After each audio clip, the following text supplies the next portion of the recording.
Formula 86 Delayed Action Mouse Maker. "Children are revolting," screamed the Grand High Witch.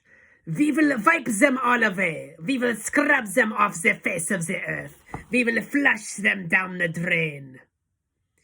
"Yes, yes," chanted the audience. "Wipe them away, scrub them off the earth, flush them down the drain." "Children are foul and filthy," thundered the Grand High Witch. They are, chorused the English witches. "They are foul and filthy." "Children are dirty and stinky," screamed the Grand High Witch. "Dirty and stinky," cried the audience, getting more and more worked up. "Children are smelling of dogs' droppings," screeched the Grand High Witch. "Pooh!" cried the audience. "Pooh, pooh, pooh!" "They are worse than dogs' droppings," screeched the Grand High Witch. "Dogs' droppings is smelling like violets and primroses compared with children." "Violets and primroses," chanted the audience. They were clapping and cheering almost every word spoken from the platform. The speaker seemed to have them completely under her spell. "To talk about children is making me sick," screamed the Grand High Witch. "I am feeling sick even thinking about them. Fetch me a basin." The Grand High Witch paused and glared at the mass of eager faces in the audience. They waited, wanting more. "So now," barked the Grand High Witch, "so now I am having a plan. I'm having a giganticus plan for getting rid of every single child in the whole of England." The witches gasped. They gaped. They turned and gave each other ghoulish grins of excitement. "Yes," thundered the Grand High Witch, "we shall swish them and swallow them, and we shall make them disappear, every single smelly little brat in England, in one stroke." "Whoopee!" cried the witches, clapping their hands. "You are brilliant, oh, your grandness! You are fantabulous!" "Shut up and listen," snapped the Grand High Witch. "Listen very carefully and let us not be having any muck-ups." The audience leaned forward, eager to learn how this magic was going to be performed. "Each and every one of you," thundered the Grand High Witch, "is to go back to your hometowns immediately and resign from your jobs. Resign, give notice, retire." "We will," they cried. "We will resign from our jobs." "And after you have resigned from your jobs," the Grand High Witch went on, "each and every one of you will be going out and you will be buying—" She paused. "What will we be buying?" they cried. "Tell us, oh brilliant one, what is it we shall be buying?" "Sweet shops," shouted the Grand High Witch. "Sweet shops," they cried. "We are going to buy sweet shops." What a frumptuous wheeze. "Each of you will be buying for herself a sweet shop. You will be buying the very best and most respectable sweet shops in England." We will, they answered. Their dreadful voices were like a chorus of dentist drills all grinding away together. "I am wanting no twopenny a penny cremmy. I am wanting no twopenny a penny crumb, my little tobacco-selling newspaper sweet shops," shouted the Grand High Witch. "I am wanting you to get only the very best shops filled up high with piles and piles of luscious sweets and tasty chocks." "The best," they cried. "We shall buy the best sweet shops in town." "You will be having no trouble in getting what you want," shouted the Grand High Witch, "because you will be offering 4 times as much as a shop is worth, and nobody's refusing an offer like that. Money is not a problem to us witches, as you know very well. I have brought with me 6 trunks stuffed full of English banknotes, all new and crisp, and all of them," she added with a fiendish leer, "all of them homemade." The witches in the audience grinned, appreciating this joke. At that point, one foolish witch got so excited at the possibilities presented by owning a sweet shop that she leapt to her feet and shouted, "The children will come flocking to my sweet shop, and I will feed them poison sweets and poison chocks and wipe them all out like weasels." The room became suddenly silent. I saw the tiny body of the Grand High Witch stiffen and then go rigid with rage. "Who spoke?" she shrieked. "It was you! You over there!" The culprit sat down fast and covered her face with her clawed hands. "You blithering bumpkin!" screeched the Grand High Witch. "You brainless bog vumper! Are you not realizing that if you are going around poisoning little children, you'll be caught in 5 minutes flat? Never in my life am I hearing such a bosh-walloping suggestion coming from a witch." The entire audience cowered and shook. I'm quite sure they all thought, as I did, that the terrible white hot sparks were about to start flying again. Curiously enough, they didn't. "If such a tom-fiddling idea is all you can be coming up with," thundered the Grand High Witch, "then it is no wonder England is still swarming with rotten little children." There was another silence. The Grand High Witch glared at the witches in the audience. "Do you not know," she shouted at them, "that we witches are working only with magic?"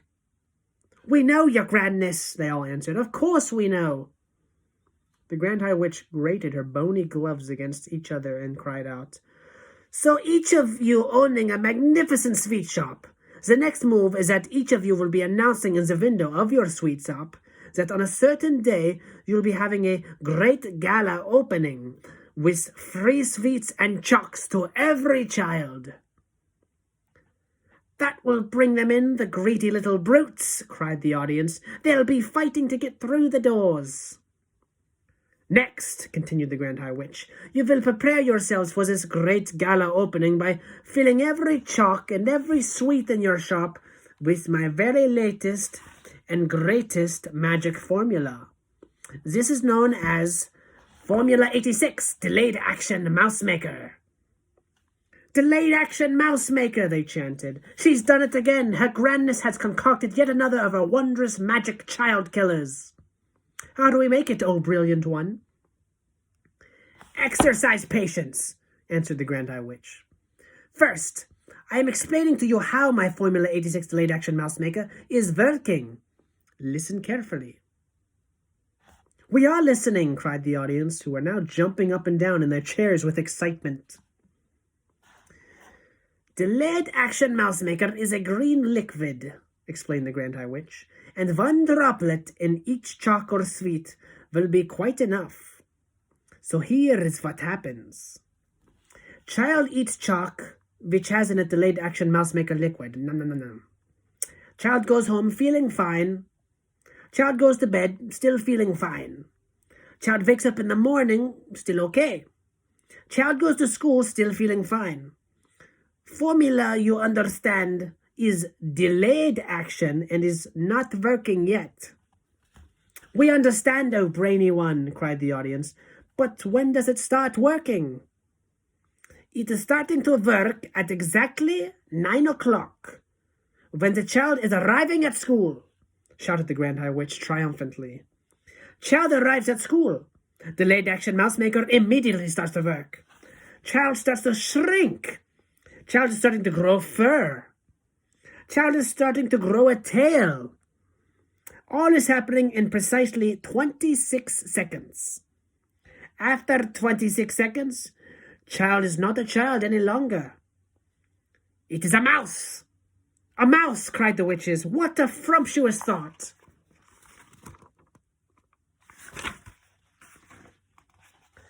"Classrooms will be swarming with mice," shouted the Grand High Witch. "Chaos and pandemonium will be reigning in every school in England. Teachers will be hopping up and down. Women teachers will be standing on desks and holding up skirts and yelling, 'Help, help, help!'" They will, cried the audience. "And what," shouted the Grand High Witch, "is happening next in every school?" "Tell us," they cried. "Tell us, oh brainy one." The Grand High Witch stretched her stringy neck forward and grinned at the audience, showing the 2 rows of pointed teeth, slightly blue. She raised her voice louder than ever and shouted, Mousetraps is coming out. Mousetraps, cried the witches. And cheese, shouted the Grand High Witch. Teachers is all rushing and running out and getting mousetraps and baiting them with cheese and putting them all over the school. Mice is nibbling cheese. Mousetraps is going off. All over school, mousetraps is going snappity-snap and mouse heads are rolling across the floors like marbles. All over England, in every school in England, noise of snapping mousetraps will be heard.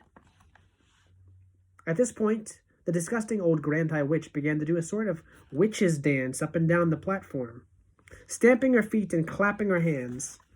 The entire audience joined in the clapping and the foot stamping.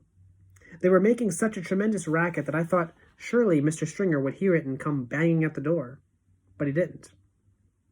Then above all the noise, I heard the voice of the Grand High Witch screaming out some sort of an awful, gloating song. Down with children, do them in, boil their bones and fry their skin. Bish them, squish them, bash them, mash them, break them, shake them, slam them, smash them. Offer chalks with magic powder. Say, eat up, then say it louder. Cram them full of sticky eats, send them home still guzzling sweets. And in the morning, little fool, go marching off to separate schools. A girl feels sick and goes all pale. She yells, "Hey, look, I've grown a tail." A boy who's standing next to her screams, "Help, I think I'm growing fur." Another shouts, "We look like freaks. There's whiskers growing out their cheeks." A boy who was extremely tall cries out, "What's wrong? I'm growing small." 4 tiny legs begin to sprout from everyone round about. And all at once, all at thrice, they are no children, only mice. In every school is mice galore, all running around the schoolroom floor. And all the poor demented teachers is yelling, "Hey, who are these creatures?" They stand up the desks and shout, "Get out, you filthy mice, get out! Will someone fetch some mouse traps, please? And don't forget to bring the cheese." Now mouse traps come and every trap goes snippy snip and snappy snap. The mouse traps have a powerful spring. The spring goes crack and snap and ping. Is lovely noise for us to hear. Is mice's to a witch's ear. Dead mice in every place around, piled 2 feet deep upon the ground. With teachers searching left and right, but not a single child in sight.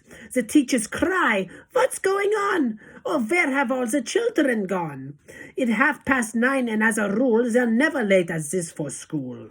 Poor teachers don't know what to do. Some sit and read, and just a few amuse themselves throughout the day by sweeping all the mice away.